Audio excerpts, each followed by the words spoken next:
Hi guys, we came for fishing. But the lake is frozen. Nag-fishing nga pala kami ni Peter kahapon. Pumunta kami dun sa fishing spot na pinuntahan namin nung nakaraang linggo. Kaso matumal yung isda nung time na yun, hindi katulad nung nakaraang punta namin. Hindi rin kami nagtagal dun sa lugar, nagyaring kasi pumunta si Peter dun sa lake, along the way rin naman daw. Di namin in-expect na frozen lake pala yung madadat na namin. Wow! Frozen.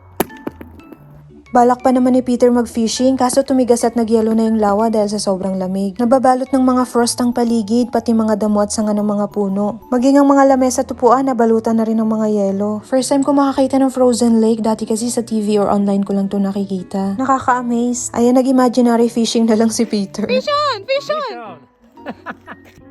Ganito yung itsura ng lake kapag summer. Hindi namin inasahan na magiging frozen na yung lawa ngayong buwan. Isa ito sa madalas naming puntahan ni Peter lalo kapag weekend. Nag-fishing siya noon habang ako naman nag-iikot-ikot sa paligid, ini-enjoy yung view.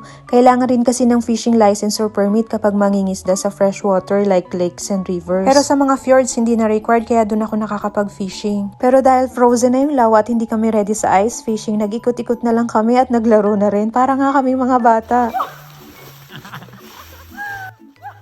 Tahimik ang lugar at walang katao-tao pero kapag summer maraming pumupunta dito, mga nagka-camping, nagsuswimming, nagpipiknik at iba pang activities. Ayun lang, thanks for watching, ingat!